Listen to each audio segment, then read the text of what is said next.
Hi, welcome back to HIWIN Scara Robot Tutorial 3.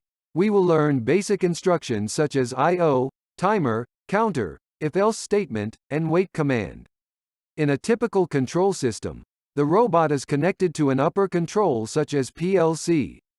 The PLC can send the I/O command to the robot to perform a specific task in the system. Of course, our HIWIN Scara robot can receive protocol command, but that will be explaining in the next episode.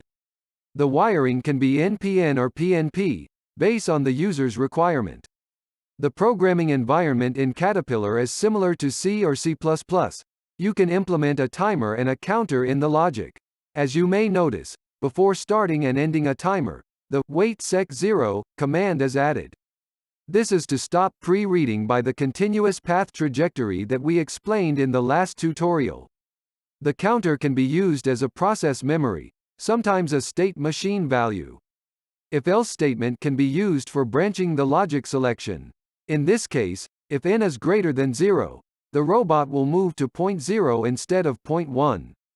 The wait command can be used to wait a defined time in seconds or to wait for digital input.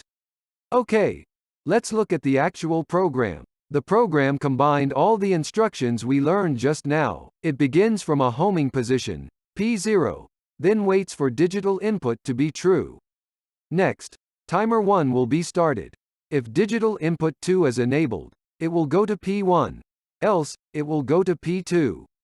The counter will be incremented once the cycle is completed. Let's see the robot in action.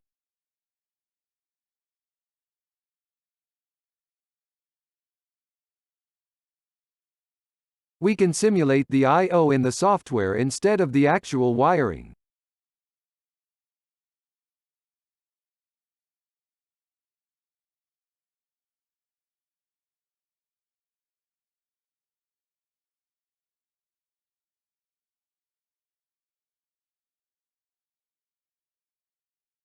Once the robot stops, we can check the timer and counter value.